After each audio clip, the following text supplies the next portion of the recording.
Olá, meu nome é Amanda Lima e, juntamente com Eduardo Carvalho, fizemos um trabalho sobre a leptospirose e hoje vamos falar sobre essa doença infecciosa que muita gente associa só às enchentes, mas que, na verdade, está presente no Brasil o ano inteiro. Ela é uma zoonose, ou seja, transmitida de animais para humanos, e que ainda hoje mata brasileiros que poderiam ser salvos com diagnóstico precoce.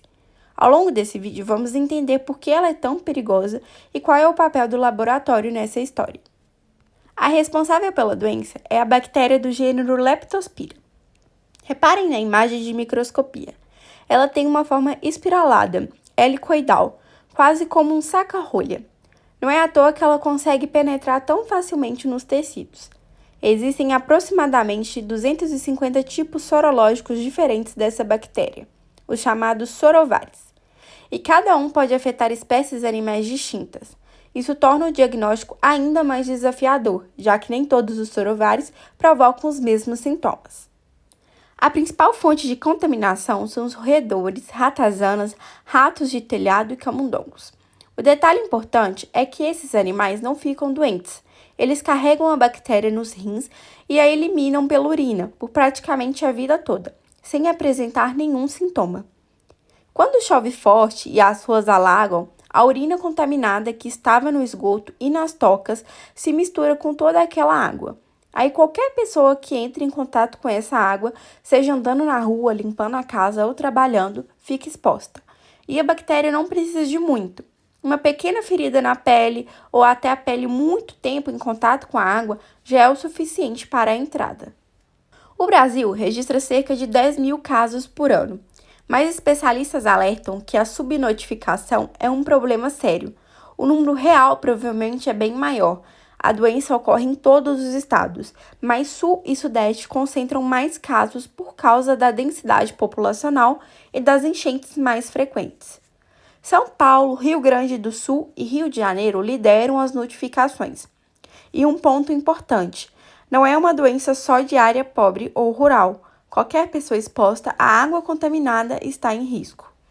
Os sintomas iniciais são muito parecidos com os de outras doenças, e é exatamente o maior problema clínico da leptospirose. Febre alta de repente, dor muscular forte, principalmente na panturrilha, o que é bem característico, dor de cabeça, náusea. Quem vê isso pensa em dengue, pensa em gripe. Por isso é fundamental que o médico pergunte sobre histórico de exposição. Você andou em água de enchente? Teve contato com esgoto? Essa informação pode mudar completamente a conduta. Se a doença não for tratada na fase precoce, uma parte dos pacientes, cerca de 15%, evolui para a chamada síndrome de Will. É o quadro clássico grave. Icterícia, aquela coloração amarela intensa na pele e nos olhos, insuficiência renal aguda e hemorragias. O pulmão pode ser atingido com hemorragia pulmonar, que é uma das complicações mais letais. Nessa fase, a letalidade pode chegar a 40%. É por isso que o diagnóstico laboratorial precoce é tão decisivo. Ele literalmente separa quem vai sobreviver de quem não vai. E é aqui que entra o profissional de laboratório. O diagnóstico depende muito do momento em que o paciente é atendido. Na primeira semana de doença, a bactéria ainda está circulando no sangue. Então, dá para detectá-la diretamente, por cultura, por exame direto ou pela PCR, que identifica o DNA da leptospira com alta precisão. Depois da primeira semana, o corpo já começa a produzir anticorpos, e aí os exames sorológicos entram em cena.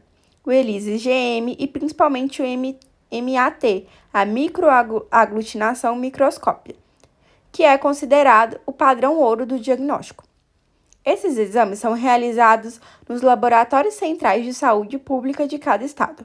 Uma observação importante: um resultado negativo no início não descarta a doença, porque os anticorpos ainda não foram produzidos. Por isso, muitas vezes é necessário repetir o exame. A prevenção é simples de entender, mas difícil de garantir para toda a população. No nível individual, evitar o contato com água de enchente, usar botas e luvas na limpeza de áreas alagadas, lavar superfícies com hipoclorito. Já no nível coletivo, um saneamento básico, coleta de lixo, controle de roedores E um ponto que surpreende muita gente é que não existe vacina para humanos no Brasil. Existem para cães e alguns animais de produção, mas para pessoas, a única proteção é a prevenção comportamental e ambiental. O tratamento é feito com antibióticos e a regra de ouro é: quanto antes começar, melhor. Na fase leve, o paciente pode ser tratado em casa com doxiciclina ou amoxicilina. Na fase grave, precisa de internação e antibióticos por via intravenosa, como penicilina ou ceftriaxona. O recado importante aqui é: nunca se automedique. Os sintomas iniciais são tão parecidos com outras doenças que tomar um medicamento errado pode mascarar o quadro e atrasar o diagnóstico correto. A leptospirose é uma doença prevenível, tratável, mas que ainda mata. Ela é um reflexo direto das condições de saneamento das desigualdades sociais do Brasil.